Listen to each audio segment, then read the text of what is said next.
Hello, my name is Harry Baker. I am from Upper Arlington, Ohio, a suburb just outside of Columbus, Ohio. And I have one sibling, my sister Lucy. She's currently in the seventh grade. And I have two devoted parents who have helped shape me into the person I am today. Currently, I am a sophomore at Miami University and I'm majoring in sports leadership and management. I am also minoring in my field of choice of sports analytics, where I am excited to participate in a summer academy which will help complete my minor and provide me with real world experiences. I am expected to graduate in December of 2022. Two adjectives that I would say describe me are one, driven. This is a word that my coaches have used to describe me and something that I have shown my whole life, really. For instance, the day I turned 21 this past January, day after my birthday, I dedicated 60 days. I went back home, wrote down a very detailed plan of, I called it Operation Get Him Back. And it was this basically this whole plan of just refining myself and making sure that everything that I was doing was just getting me back on track. One of my goals was to get myself back into good shape, waking up early, filling my day with things and not having too much to just like lay around and not do anything. And for me, these 60 days ended on April 1st. I was able to lose 21 pounds and I actually found a new passion, which is long distance running. And I completed my first half marathon this past Friday. Another adjective I would use to describe myself would be passionate. Teachers, coaches, family, friends, they often use this word to describe me because I'm very passionate about a lot of things, but my biggest passion is lacrosse. Lacrosse has been a staple, foundation, you name it, for my entire life, since I was in the third grade up until present day.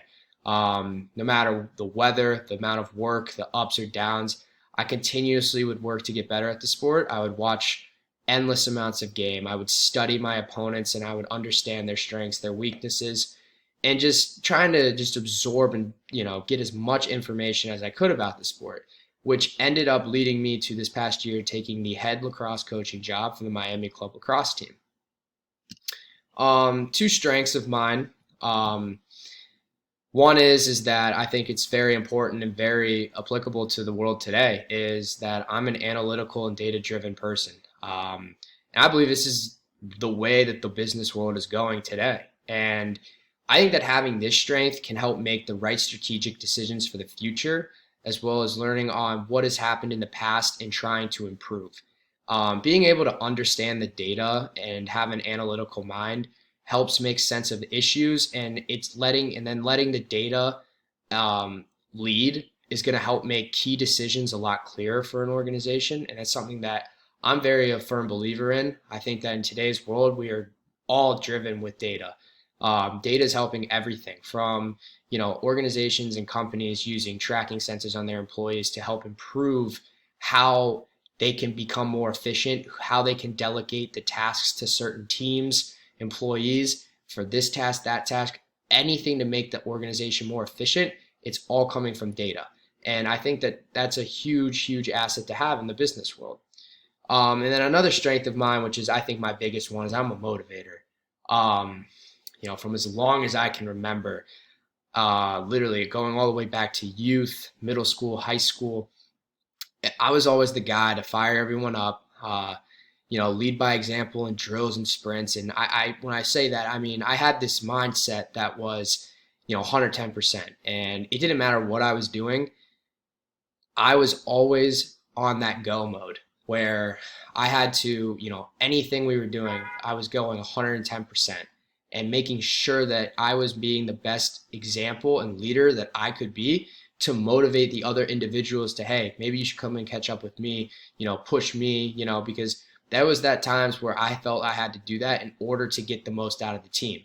And also just to be a voice for everyone, making sure that, everyone knows the same objective and has the same goal and we're all on the same page.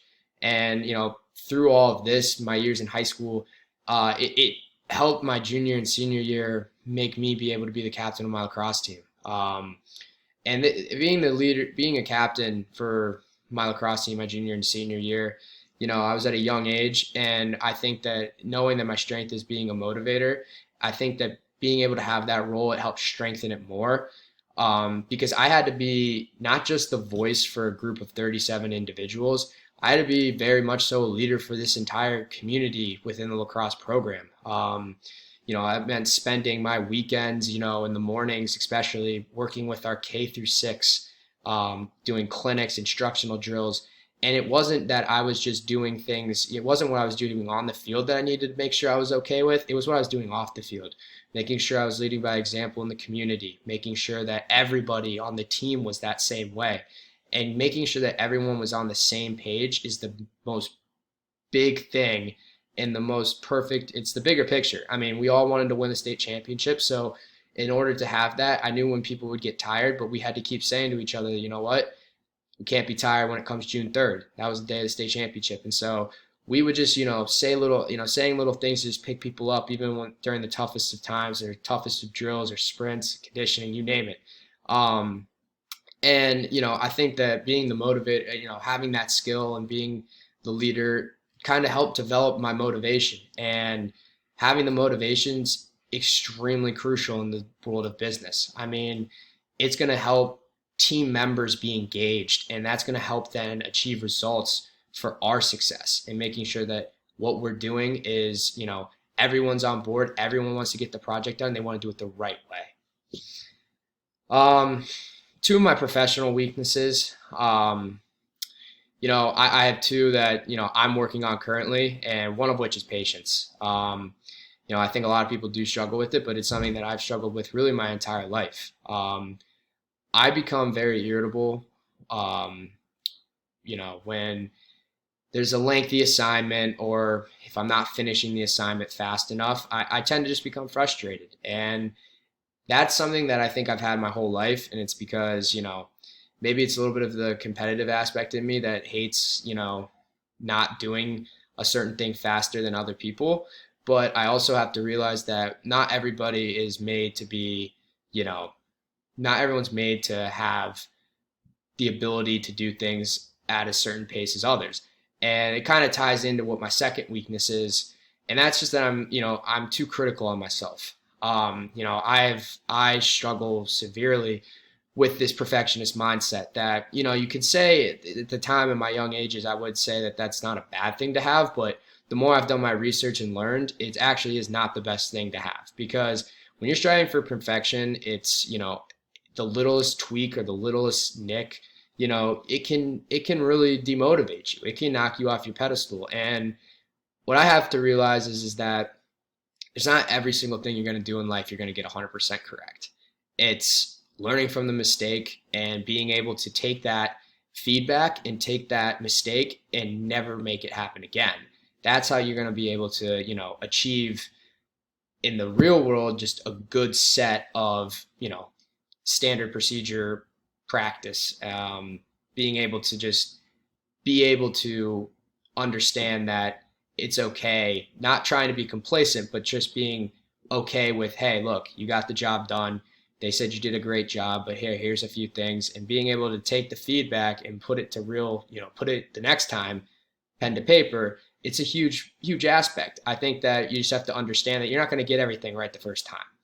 And so for me, both of these, the way I'm going to overcome this is, I've made, been trying to do with when it comes to patience is I'm trying to be able to, when I'm at the task at hand and I'm beginning to realize that I'm losing a little bit of my train of thought or whatever, I want to take a 5-minute break, to, just, hey, like, you know what, pick myself up, understand like, hey, you know what, you're almost done. You got so-and-so amount left, just got to grind it out and just make sure that I'm calm. That's one of the biggest things that I definitely feel like will help me be able to control my patience. And then when it comes to being critical on myself, I just need to focus on the positives, be able to lift myself up in the time of need, because when the work gets tough, it's where you're going to make, so you make yourself known is how did you focus and delegate your time when, the pressure's on and stuff like that. As for my As for what manager behavior I exemplify, it's definitely planning. And I think this goes back to my data driven and analytical mindset. No matter what I'm going to do, I plan on my own before deciding, to take action and delegate it reasonably. But when it comes to delegating the task, I want to look at the data. I want to look at, every single thing to make sure that my employees are put in the correct position to go out there and succeed. I don't want to make like team A, for example, go and do something that team B is faster and more efficient at. I want team B to use their strengths for that project and then have team A use their strengths for a different project that they are most suited for.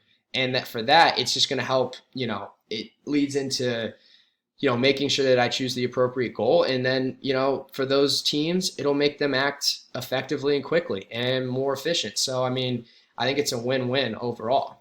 And then explain the value in acting as a devil's advocate when analyzing a SWOT analysis and how it'll impact the organization. Well, as we know, SWOT's done by the insiders. It's often expected that some perspectives are going to be missed out. And this can happen because the insiders, the employees, they know the situation so well that they can't see the forest for the trees. And a devil's advocate helps the team think from a different perspective altogether, essentially from the customer's perspective or from a competitor's perspective. And this is going to help strengthen the SWOT analysis. And the devil advocate analyst will help determine the strengths, weaknesses, opportunities, and threats from the perspective of the competition. And now an example of this would be, let's say, the SWOT developers of the camera company Canon have taken leverage on their efficient, low-cost, high-quality strategy because the employees knew the effectiveness for the same in the market very well. But they missed out on the changing situation in the market, which the competitor Nikon, another camera company, decided to take. The devil's advocate representing Nikon could have identified the same.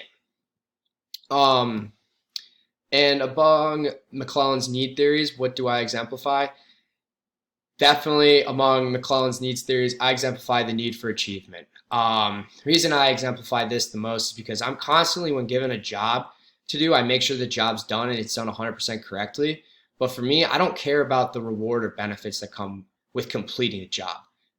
For me, it's the satisfaction of completing the job and the work that was done to get the job done. And I love it the most because it makes me inside feel good and it keeps me motivated to improve, take the feedback from the job I did so that the next time I go about it, I can go better and I can go further and do better than I did the previous time. I think that that's way better feeling inside for me is when I'm given a long and a hard project to do and I'm able to then finally finish it. That's inside for me, and I did a good job on it, and I know I spent the time and delegated the time and did all that to finish it. Inside for me is the biggest thing. So I would definitely say that the need for achievement. In my management style, it's 100% it's coaching. I think coaching adds one of the biggest things to any organization for management style.